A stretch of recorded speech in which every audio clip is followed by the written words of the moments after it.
What up, people? DJ Wally here, and I been having a lot of my friends ask me about Streamlabs OBS and how I do my Twitch streams.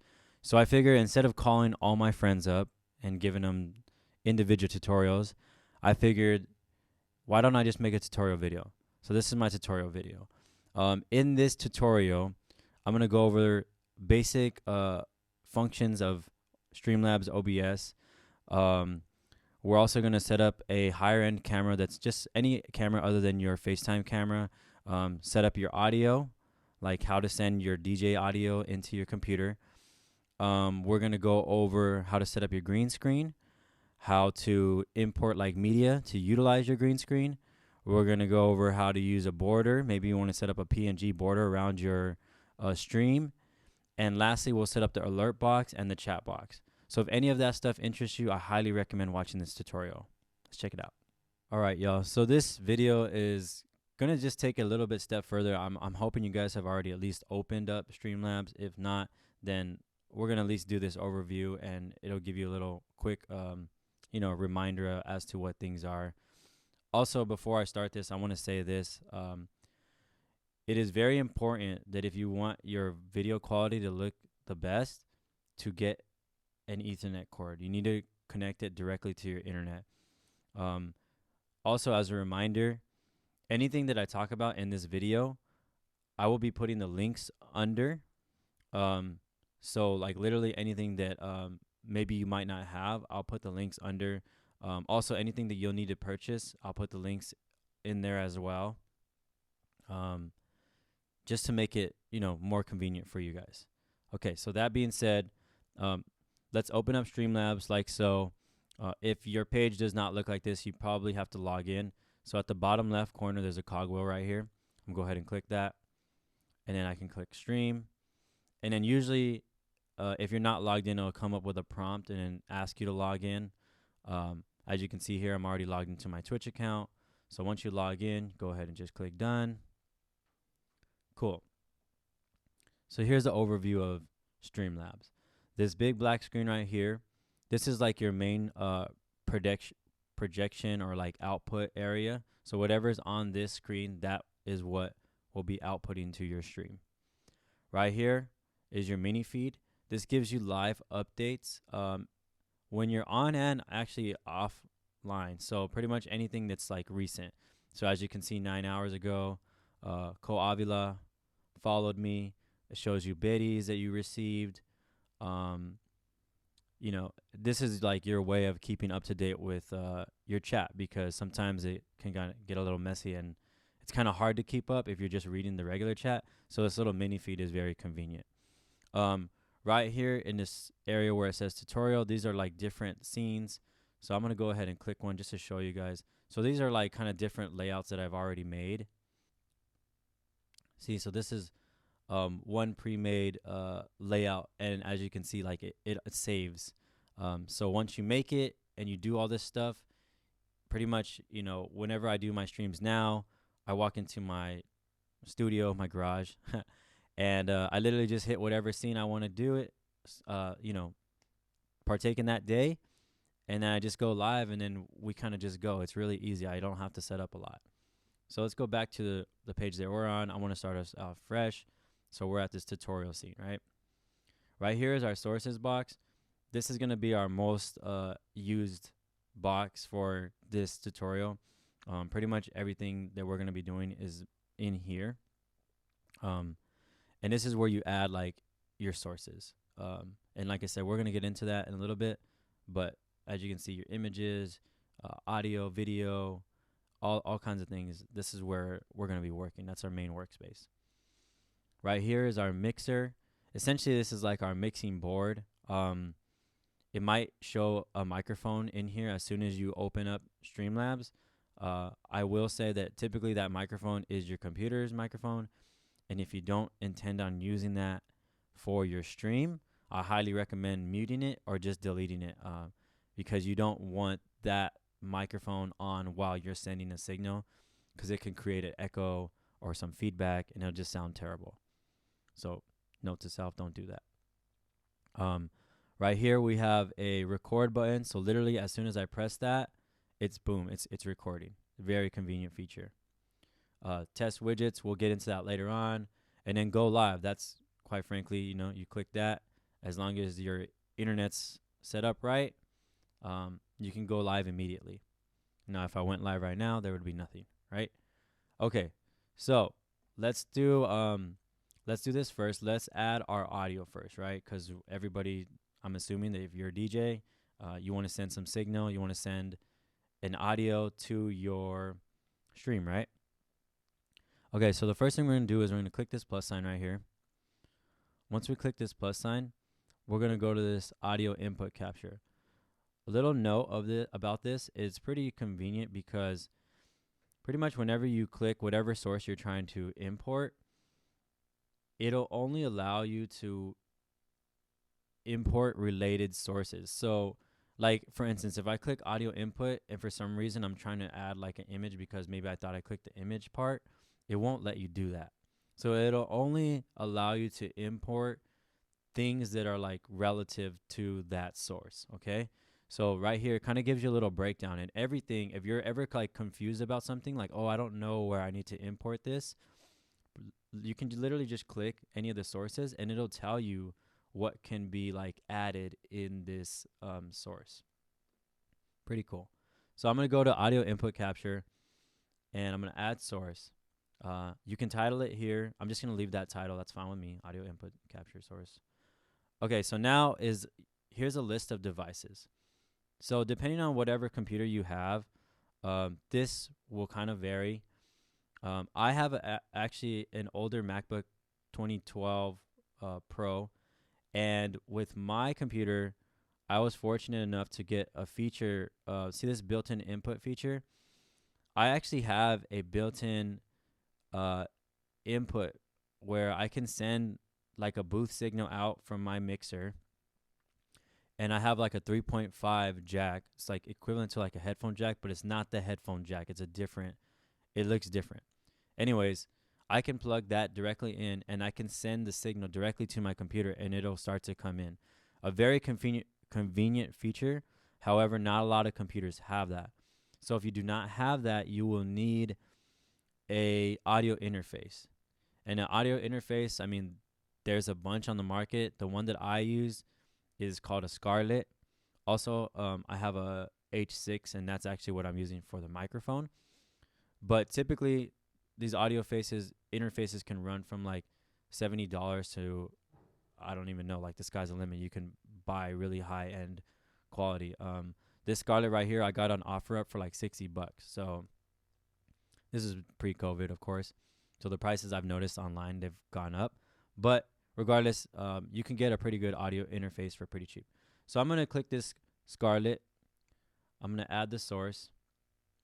Okay, cool. So now that we've added our audio input, our Scarlett, right? You'll notice over here on the right, it's automatically sent to like our mixing board area. So this is pretty much where all our audio signals are going to be sent to. If I added more, they'd be in a list here. Okay, cool. So now you'll notice we're not getting any signal right now. So it has this level right here. It's actually split too, just as a little tip. It's split into 2 bars. So it's a left and right signal. So like I said, we're not getting any signal. Now I'm going to go over to Serato. I'm going to play something. Now look at that. I get the signal. Now you probably don't hear it because I'm not recording it in that form. I'm recording it with that H zoom mic. But if this was outputting, you'd be definitely hearing it. If I went live right now, you'd hear that signal. So, and now you notice the signal's gone. I turned the volume off. But that's essentially how you set up the audio. If you don't get signal in that area, then something's going on wrong. Something is not being set up right. Maybe you didn't send your signal right to the Scarlett, or maybe you're having a USB issue. But that is essentially as simple as it should be. And so if it's not, then feel free to ask me or ask somebody because, like I said, something's going on. Cool. So now we have our audio. Let's go ahead and set up our video camera. So I'm going to go to video capture device. I'm going to click video capture device, add source. I'm just going to leave it as camera.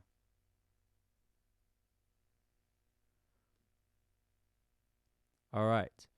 So now, again, we have our device list here. We're going to select whatever device we're going to use. Now, if any of you have seen my streams, I feel like there wouldn't be much argument in to say that my streams look pretty good. And, you know, the quality, I have people ask me a lot, like, man, what kind of camera do you use? And I just tell them, I was like, man, I just use an iPhone. You know, like, I didn't, and I still don't really have a lot of money to go buy like a brand new high-end camera.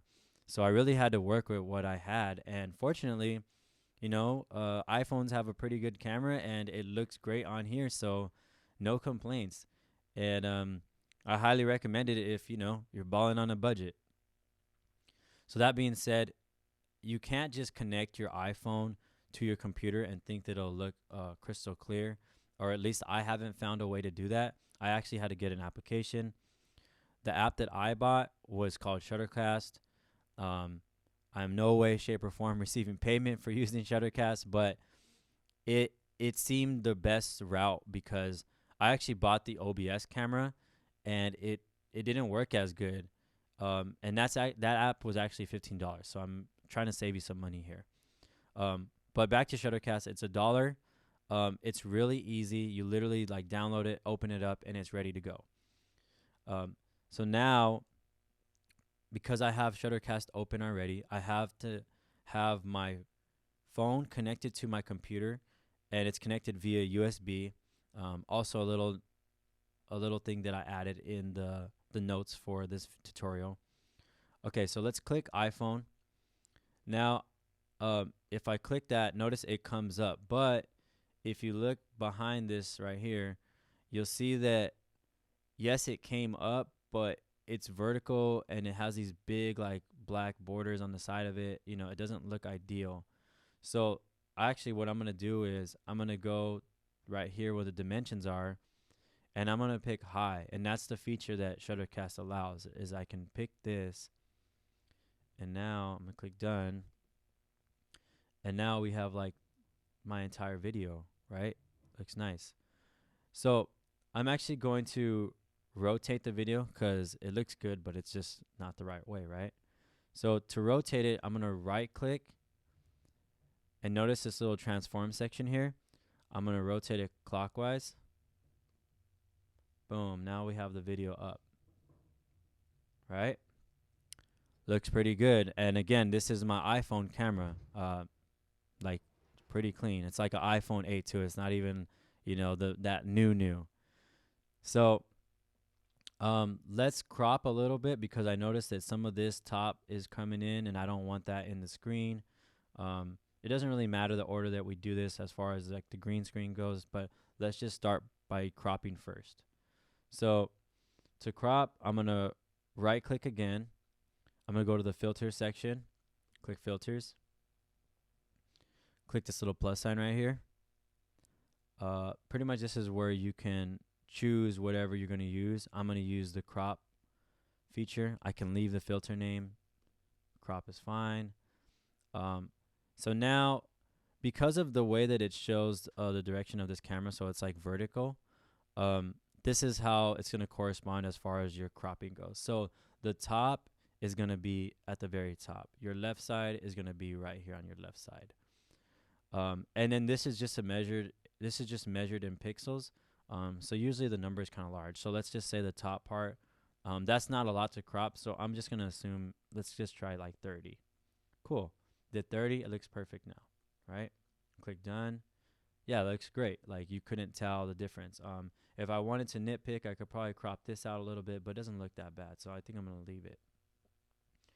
So the next part is our green screen. We're going to go right click on camera again, go back to the filter section, hit this plus sign. Now we're looking for chroma key. So chroma key is here. I can leave the filter name, click done. Boom, it automatically has eliminated that green behind me. This is where you can choose the color depending on your your screen because you can use different colors. I just use green. Um, Also, there's a lot of settings here. So let's just say that when you do this, it doesn't look as clean as mine. You might need to fine tune some things. So you can just mess with like the contrast, the brightness, just mess with those settings and try to like figure out how it fits best.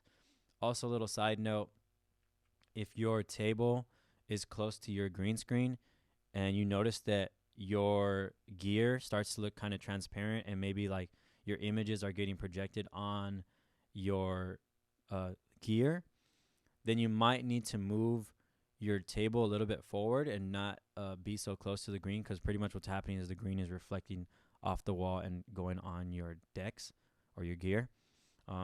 Or another route you could do is just add more lighting on your decks so that it looks like it's actual color and not green. So I'm going to click done now, and that looks pretty good. Again, this is just off of iPhone. You'll notice too what I was talking about. It's a little green right here on my decks, but I mean that's pretty damn good. So let's go to our next part. How to add something behind us, because we don't want just like a black screen. Like, yeah, that looks cool that it's not green, but ideally you want something cooler. I'm gonna go back to that plus sign, click that. Now I'm gonna skip the image portion because the image portion is really easy. Literally, you can click image and then just select whatever image you want from wherever you have that photo, and then you can click done and it'll be your background. So if I click like a forest, or I click literally anything that I'm trying to use, my logo, it'll immediately be back there.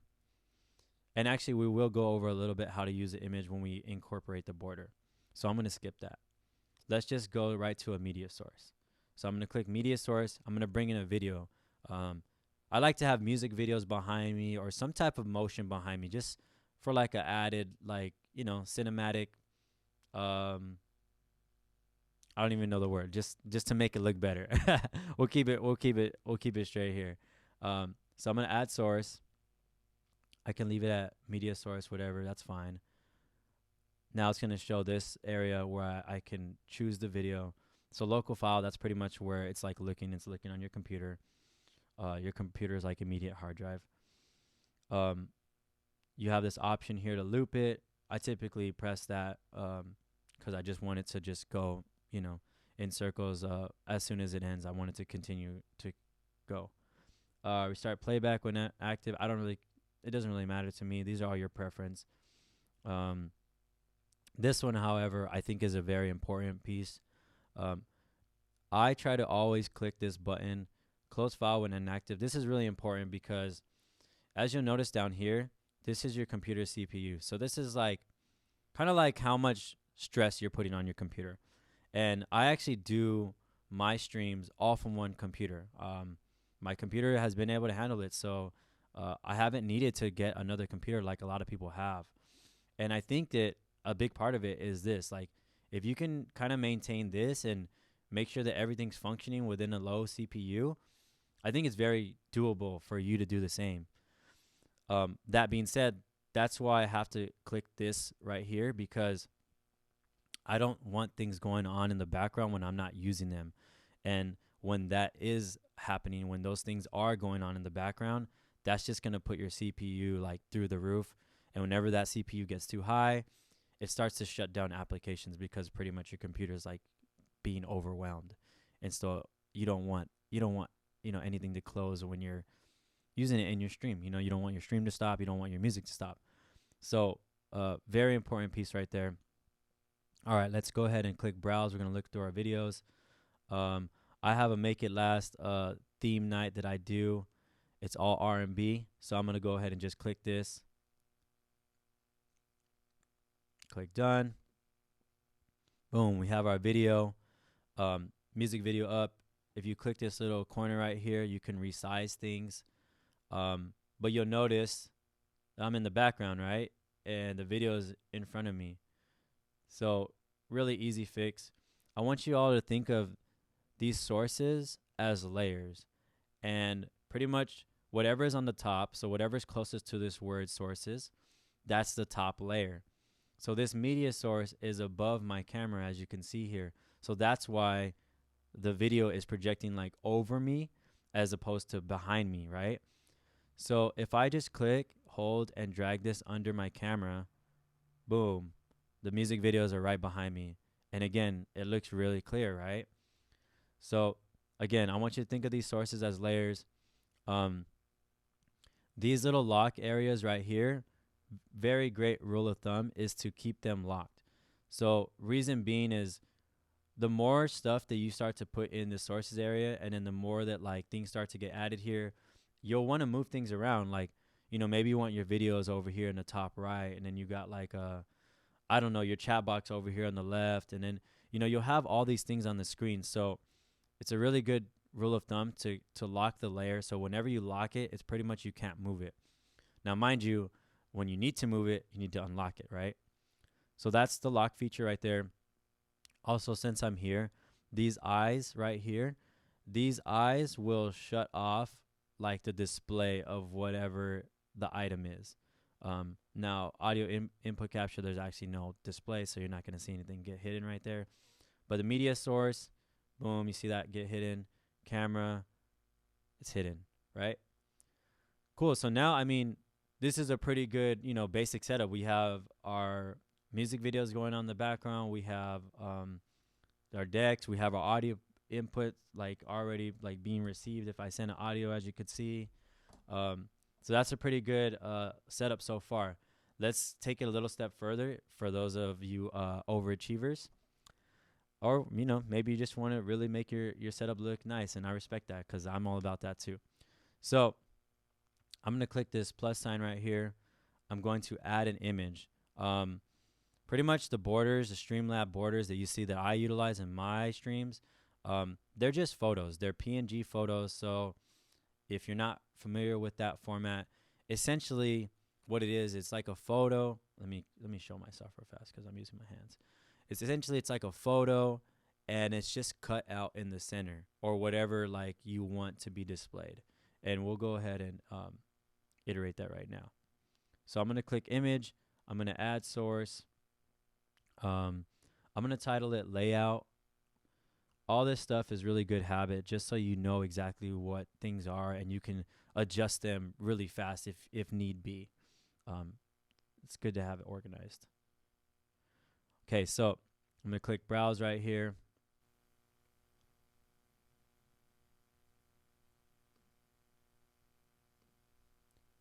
Tight. So that's my layout. This is actually an outdated one, but it doesn't matter.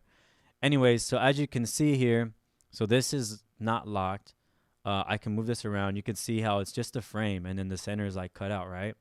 So I have it sized perfectly for the Streamlabs. Pretty much the screen, right?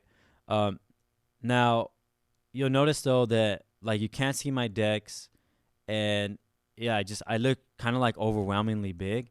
So, you know, what we want to do is I'm going to lock this layer because that layer is good. The layout is nice. I'm going to leave that. I'm going to go to my camera because, like I said, I'm kind of oversized. I'm going to click that, resize myself, shrink me down a little bit. Cool. That looks pretty good. Now I'm going to lock it again. Now that's locked in. Now this looks a little weird, like having this cut off. So if I was doing my stream, I would probably cut that little part off, like I'd crop it out. But just to continue going forward, that's how you would import your PNG file. If you have Photoshop, if you're familiar with Photoshop, then you'll know like kind of how easy that is. I highly recommend getting familiar with Photoshop if you have the time. I mean, we are in quarantine lockdown, so that's definitely not a bad thing to learn. Otherwise, you'd have to ask like a graphic designer to do it, or you can search on like Fiverr and have someone do it. Again, this is all going to be like money out of your pocket. And like I mentioned, you know, balling on a budget, so I made my own shit. Okay, so let's add our chat. So I can click this plus sign right here. Now I'm going to go over here where it says widgets, and I'm going to click right here where it says chat box. I'm going to click that. I'm going to add the source. Leave it at chat box. Cool. So up right here on the top left, you pretty much you can like adjust the dimensions. You can also like live adjust the dimensions on the screen. But this is like if you want to get like very specific, like maybe you have like a designated area on your border, then you need it to fit in that specific area. You can adjust it right here. Okay, and then this is just like an example of like the settings and like what the font size is gonna be like, um, what the color is gonna be, all that stuff. So any customization is gonna be in this area right here. I'm just gonna leave it at done right here. Now, you'll see like this invisible frame. There's no actual frame for it, so that frame has to be built in like your border if you wanted it to be like in a designated area. Otherwise, it's just gonna be on your screen.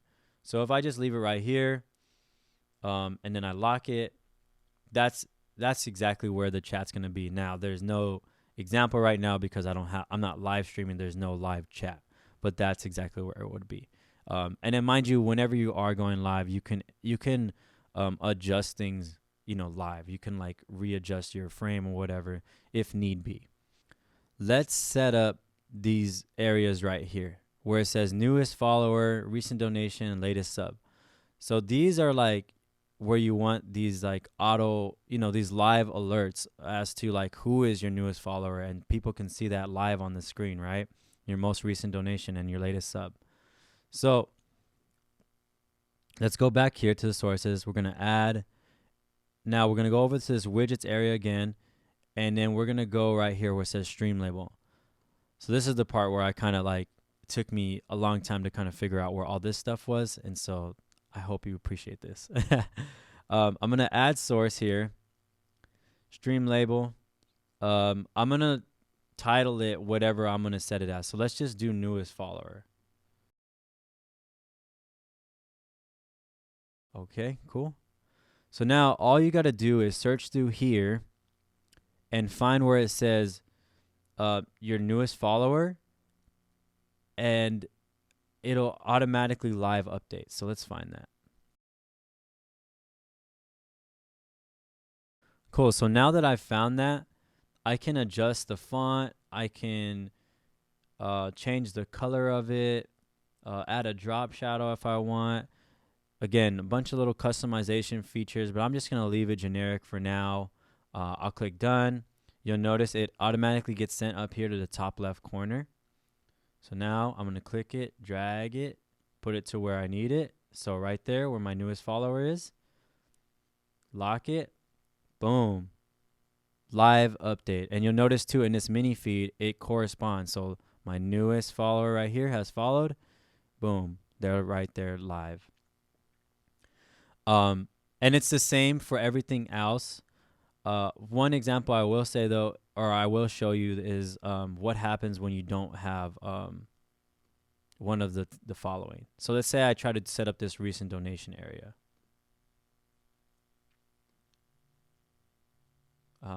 Now, when I'm going to add another Streamlab, make sure that you click this part right here, or else it's just going to re-add the existing source. So it says new source instead. Click that. I'm going to type donation.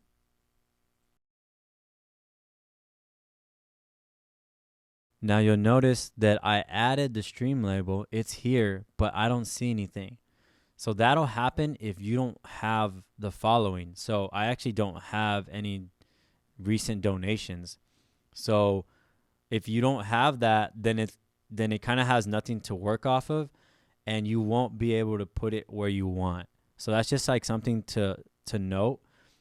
So let's just say you barely started your stream and you don't have any followers. You're not going to be able to set that feature up if you don't have any followers.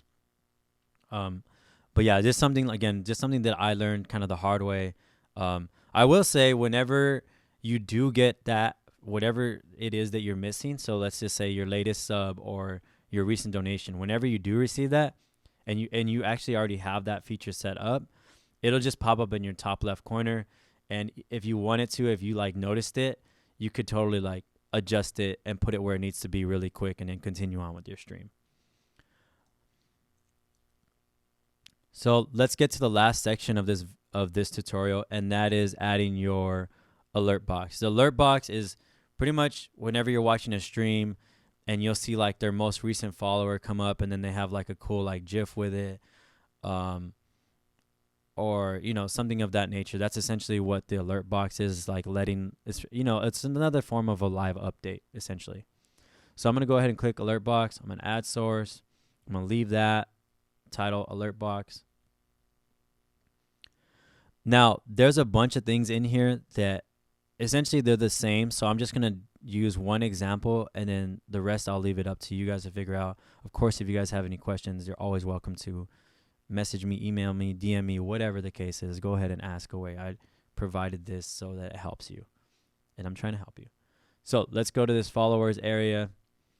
Now you'll notice it shows you, as soon as I click that, it shows like what the default is. So that's currently what I have set up whenever anybody follows me. So if you wanted to see this live, I can go here and test widgets. I can go to test follow, click that.